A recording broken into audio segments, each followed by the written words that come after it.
Nick Newman had been through a lifetime of drama, heartbreak and family chaos, but nothing had prepared him for what he was about to uncover. The whispers had started weeks earlier. Strange sightings, odd behavior, and moments when people swore they'd seen Noah doing things that didn't make sense. At first, Nick dismissed it as stress. His son had been under pressure, trying to balance work, relationships, and the Newman legacy. But as the inconsistencies piled up, a chilling realization began to take hold: something wasn't right. Then came the day that shattered Nick's composure. The moment when his instincts screamed the truth at him so loudly that he could no longer ignore it. That was the day he came face to face with a man who looked like Noah, but wasn't. It had started innocently enough. Nick had been at Crimson Lights, trying to distract himself with a cup of coffee and his phone when he noticed Noah, sitting in a corner booth. The strange part wasn't that his son was there, but that he'd seen Noah earlier that morning, at Newman Media, in an entirely different part of town. The man at the cafe had his hood up, sunglasses on, and when Nick approached, he acted startled, defensive even. Something about his posture, the way he turned his face slightly away, set off every protective instinct Nick had. "Noah," he'd said cautiously, taking a step closer. The man froze, then smiled, too broadly, too forced. "Hey, Dad," came the reply, but the voice carried a faint distortion, like someone trying to mimic familiarity. Nick's stomach turned. "Take off your mask," he said before he could stop himself. The man's smile faltered for a fraction of a second, enough for Nick to see the flicker of fear behind the eyes that weren't quite Noah's. In that moment, time seemed to stand still. Nick's heart pounded as his mind raced to understand what he was seeing. The man in front of him wasn't just pretending to be Noah. He was wearing him, from the hair to the tone of voice, to the subtle mannerisms only someone studying Noah for months could perfect. But there was something off, a stiffness in his movements, a coldness in his gaze. When Nick repeated the command, "Take off your mask," the imposter's hand twitched near his neck, almost reflexively. Then without warning the man bolted. Nick shouted his name, or what he thought was his name, and chased after him through the cafe, spilling coffee cups and startling customers as he went. Outside, the fake Noah sprinted down the street, ducking into an alley. By the time Nick caught up, the man was gone, leaving only a torn piece of synthetic skin lying on the pavement. Nick stared at it, disbelief flooding his veins. The material looked almost human, eerily so. It was as if someone had peeled off a layer of another person's face. Panic surged through him as he thought of his real son. Where was Noah? Who was this man impersonating him, and why? Within minutes he was on the phone with Sharon, his voice trembling as he told her what had just happened. "Nick, slow down," Sharon said, trying to make sense of his words. "Are you saying someone is pretending to be Noah?" Nick could barely breathe. "Not pretending," he said. "It's more than that. It's like they became him." The fear in Sharon's voice was instant. "You think he's in danger?" Nick closed his eyes. "I don't think. I know." Back at the Newman ranch, Nick's mind wouldn't stop replaying the scene. He kept seeing those eyes, that smirk that wasn't quite right. He'd been fooled for a moment, but not long enough. His father's intuition had kicked in just in time. Victor Newman, when he heard, didn't take the news lightly. "Someone impersonating a Newman?" Victor growled, pacing the room. "This isn't just some sick prank, Nicholas. This is an attack." Nick nodded grimly. Victor immediately called his security team, demanding they track Noah's whereabouts. But every time they thought they had a lead, it led to confusion: sightings of Noah in multiple places at once. Sharon confirmed she'd seen him earlier that day, but he'd acted distant, almost robotic. Mariah mentioned something similar. Faith said Noah had texted her, but the messages were strange, short, emotionless replies that didn't sound like her brother at all. The deeper Nick dug, the more sinister it became. A security camera caught footage of Noah entering Newman Enterprises after hours. But when they confronted Noah about it the next morning, he looked genuinely confused. "Dad, I was home," he insisted, showing his phone's location data as proof. Nick believed him, but that only deepened the mystery. Someone had access to advanced disguise technology, enough to perfectly replicate Noah's appearance. When Victor had his tech experts analyze the footage, they found digital traces suggesting something even more bizarre. The imposter's face wasn't a mask in the traditional sense. It was biosynthetic material, something resembling experimental facial prosthetics. Victor suspected corporate espionage. Nick, though, felt something more personal beneath it all, like the impersonation wasn't just about business. It was about revenge. Days later, the imposter struck again. This time he walked into society, acting every bit like Noah, greeting familiar faces, ordering his usual drink. Everyone bought it. When Tessa saw him, her face lit up with affection, but within minutes, her expression changed.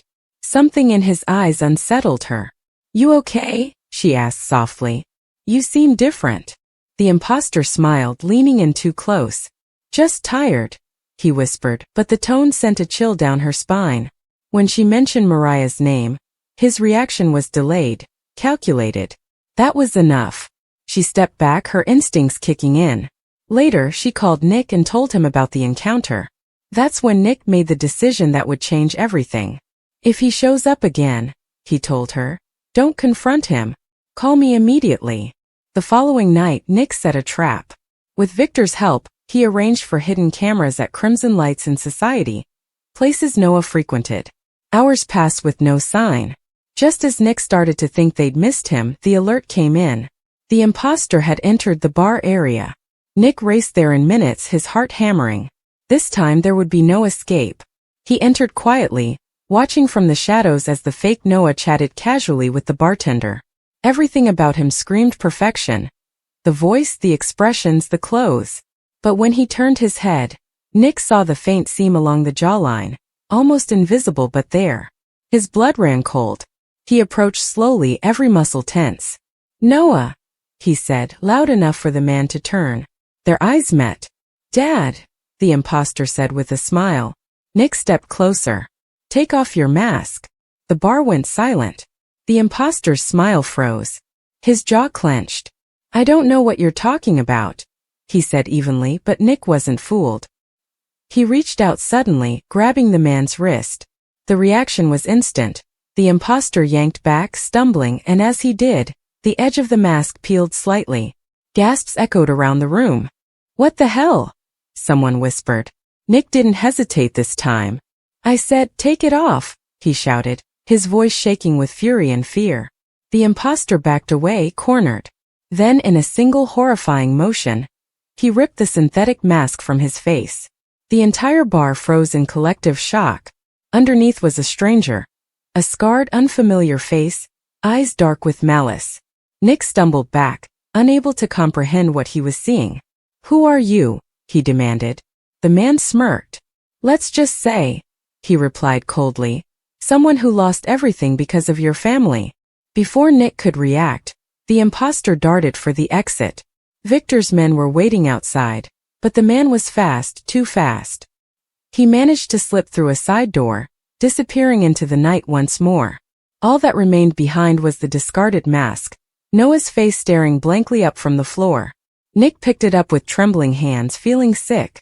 This wasn't just about Noah. It was a message. Someone was targeting the Newmans through psychological warfare, through fear.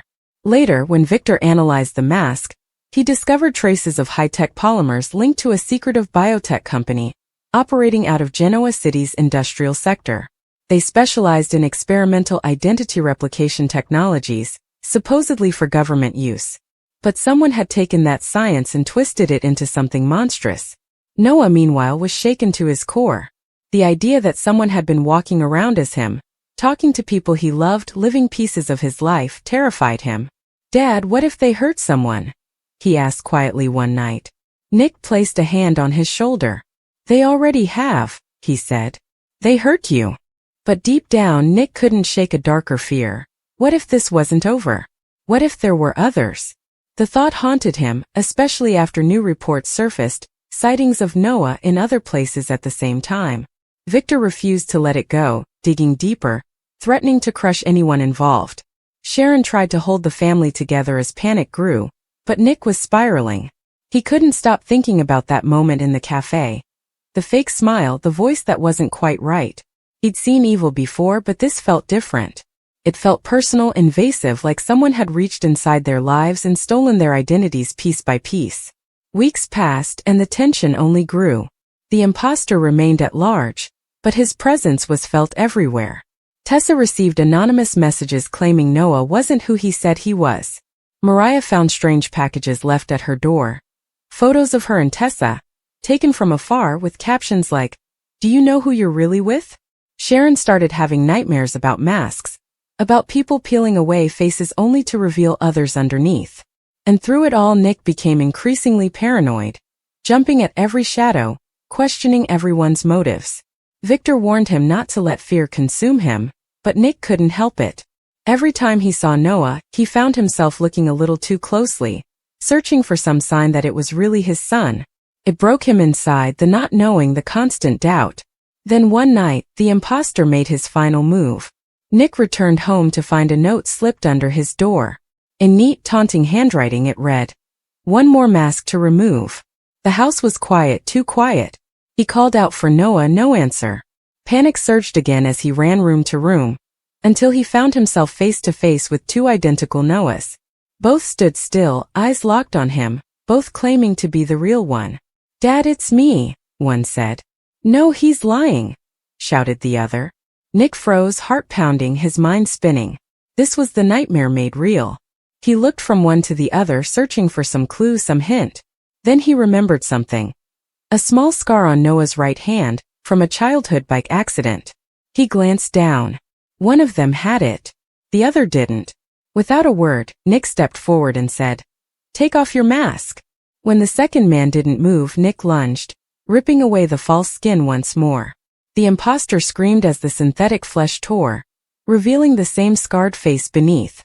But this time Nick was ready. He pinned him down until Victor's security stormed in. When it was over, and the imposter was finally in custody, Nick stood trembling. His son, the real Noah, clung to him, shaken but alive. The police later revealed the man's name, a disgraced former tech engineer fired from a Newmanbach startup years earlier. He had blamed Victor for ruining his life and had spent years developing the perfect revenge, infiltrating their family by stealing their faces. Nick couldn't shake the image of the man's cold eyes as he was led away. "You can't trust anyone," the imposter had whispered. "We all wear masks."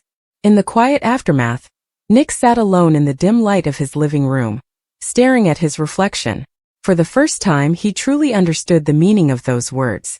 Everyone in Genoa City wore masks, not the kind you could peel away, but the ones built from secrets, lies, and pain. And even though the imposter was gone, the fear he'd planted lingered.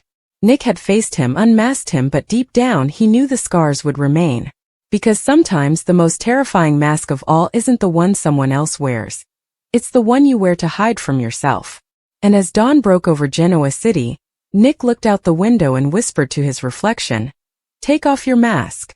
But even he wasn't sure anymore who, or what, he'd find underneath. The polished brass of the doorknob felt unnaturally cold against Nick Newman's palm, a stark contrast to the feverish sweat that had begun to prickle at the back of his neck. He had entered the grand, silent foyer of the Newman ranch with the confident stride of a man returning to his own kingdom, his mind already leaping ahead to the confrontation he was sure to win, the verbal sparring with his father Victor, that was as much a part of their relationship as shared DNA. But the house was preternaturally still, the usual low hum of distant activity replaced by a thick, waiting silence that seemed to absorb the sound of his own footsteps on the marble floor. It was a silence that felt less like emptiness and more like a held breath, and it caused the first faint fissure in his certainty. He moved deeper into the living room, his eyes scanning the familiar landscape of leather sofas and framed art, and that was when he saw him. The figure was standing by the fireplace, his back to Nick, examining a small, ornate clock on the mantelpiece with an air of casual proprietorship. It was a posture Nick knew intimately, the slight tilt of the head, the set of the shoulders, the way one hand was tucked into a pants pocket. It was his own posture. A cold, sharp sliver of dread, entirely new and utterly terrifying, pierced through him. This was no simple lookalike. This was a doppelganger carved from his own reflection, a perfect mirror image standing in the heart of his own home. The man turned, and Nick felt the floor lurch beneath his feet. It was his own face that looked back at him, but it was his face as seen through a distorted lens. The same features, the same hair, the same knowing smirk, but animated by a consciousness that was utterly alien. The eyes, a perfect match in color, held a glint of cold, calculating amusement that Nick had never seen in his own mirror. "Nick," the double said, and the voice was the final devastating blow. It wasn't just an imitation. It was his own baritone, his own slight gravel, the very cadence and rhythm of his speech replicated with flawless, horrifying precision. It was hearing his own soul spoken back to him by a stranger. For a long, suspended moment, Nick was trapped in a nightmare of pure, unadulterated perception. His brain, the organ that processed reality, that distinguished self from other, friend from foe, simply short-circuited. It screamed two contradictory truths at once, that the man before him was himself, and that the man before him was a grotesque imposter. The psychological vertigo was so profound it manifested physically. A wave of nausea rolled through him, and he had to consciously steady himself against the back of a chair, the rich grain of the wood the only tangible anchor in a world that had suddenly turned to liquid. What is this?" he stammered, the words feeling thick and clumsy in his mouth, a pathetic counterpoint to the doppelganger's smooth, confident tone. The imposter, Noah, his mind supplied, the name a desperate, clawing grasp at sanity, merely smiled a slow, easy smile, the kind Nick himself used when he was about to close a difficult business deal. "Is there a problem?" Noah asked, his head cocked in a perfect imitation of feigned confusion. "I was just admiring the clock. A little ostentatious, don't you think? But then, Father always did have a flair for the dramatic." He said father with such casual, unearned intimacy that a fresh wave of rage cut through Nick's disorientation. This wasn't just an invasion of his physical space. It was a violation of his history, his relationships, the very bedrock of his identity. This thing was standing in his home, referencing his father with his voice. The sheer, brazen audacity of it was suffocating. Panic now began to crystallize from the initial shock, transforming from a diffuse terror into a sharp, tactical horror. This was not a random event, it was a meticulously planned attack. The precision of the impersonation spoke of resources, of time, of a deep and unsettling knowledge of his life. Who was behind this? A business rival seeking to destabilize Newman Enterprises? A vengeful enemy from the past he had long forgotten? His mind raced through a rogue's gallery of faces, but no one fit. This felt different, more personal, more profound. It was as if a snake had not just entered his garden but had learned to wear his skin. His thoughts spiraled to his family, to Sharon, to his children, to his brothers and sisters. Had this thing already interacted with them? Had it spoken to his mother, shared a joke with Victoria, comforted his daughter? The possibilities were a nest of vipers in his mind, each one spitting a different, potent venom of fear. He imagined this imposter sitting at the head of his table, laying a hand on Sharon's shoulder, making decisions in his name, and the image was so violently wrong it made his vision swim. His legacy, his name, the trust he had spent a lifetime building. All of it was being systematically dismantled by this phantom wearing his face. The foundation of his entire existence, which he had always believed was solid rock, was revealing itself to be sand, shifting and treacherous beneath his feet. Noah took a step forward, and Nick instinctively took a step back, the movement a humiliating admission of the power dynamic that had been established in mere minutes. He was the intruder in his own life, the ghost at the feast, while the imposter held the center. "You seem upset," Noah said, his tone dripping with a mock concern that was more insulting than open hostility. "Perhaps you should sit down. You don't look well." The gaslighting was expert, subtle. It was designed not just to deceive others, but to erode Nick's own certainty, to make him question the evidence of his own eyes and the sanity of his own mind. In that moment, Nick understood that the greatest danger was not the physical threat this man might pose, but the psychological war he was waging. The battle would not be fought with fists in this opulent living room, but in the minds of everyone he loved.